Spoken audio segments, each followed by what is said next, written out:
My friends, with your aid, we have weathered a brutal assault.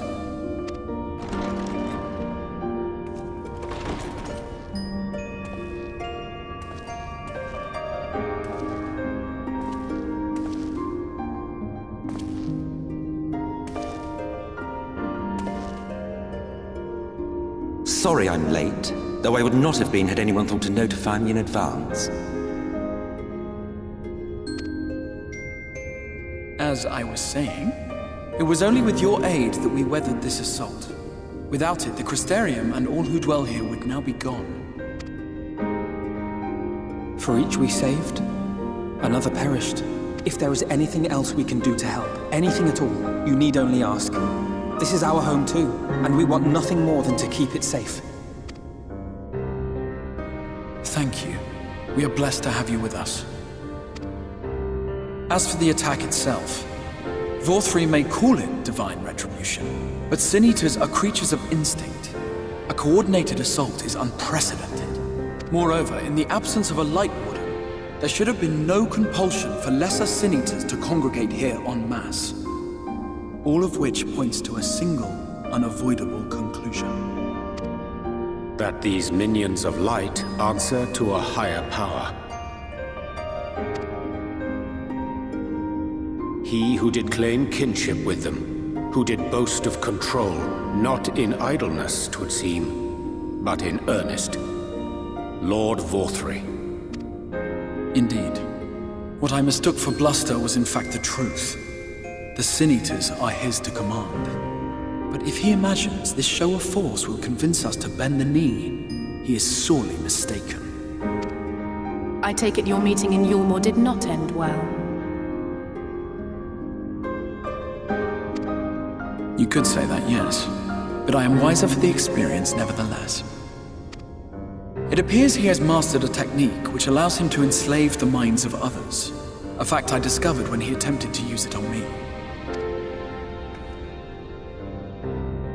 That would go some way towards explaining the peculiar reverence afforded him by his subjects. There may feasibly be a handful of true believers among them, I suppose, but it would not surprise me if the vast majority were in his thrall. Had I not anticipated his treachery, I might well have joined them. But seeing his invitation for what it was, I sent a glamour in my stead. I rather doubt such tricks will avail me a second time, however. Did you have any luck tracking down the Light Warden in Calusia? Sadly, I have nothing to report on that front. What of Armorang? After a fruitless few days scouring ruins, I resorted to asking the locals. While no one I spoke to had seen any sign of the Warden, I did uncover a possible lead.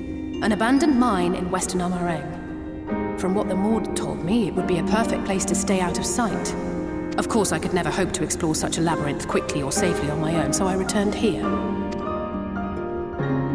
Even should we all join in the endeavor, an exhaustive search could take weeks, and with no guarantee of finding anything.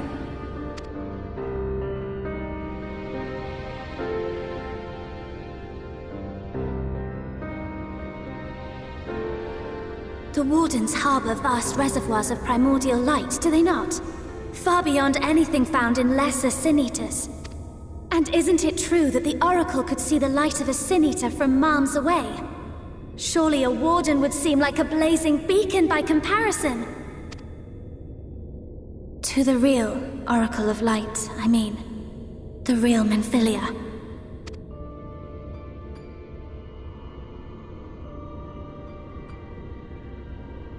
If we travel to Armorang, to the south where she halted the flood, I could summon her back. What do you think?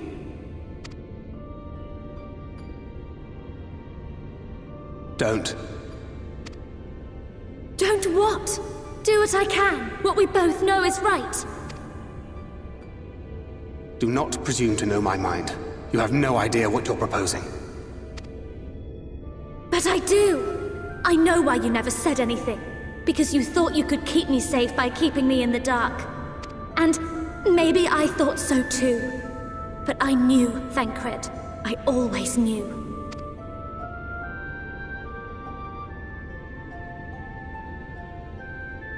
Oh, I see. I thought you were a rather underwhelming reincarnation, but it all makes sense now. The Oracle lies dormant within you, doesn't she? But to draw on her true power, you must become one, both body and soul. To wit, one being must consume the other. Who shall be the lucky winner?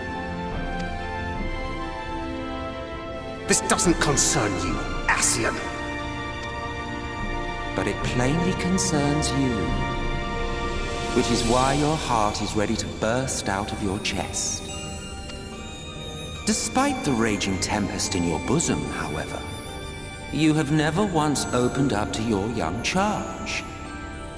Now, why would that be?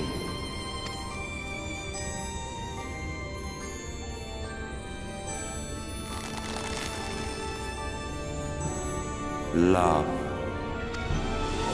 Well, I for one think it's a marvelous idea. Certainly more promising than any of your other suggestions. So, it's off to Armorang we go.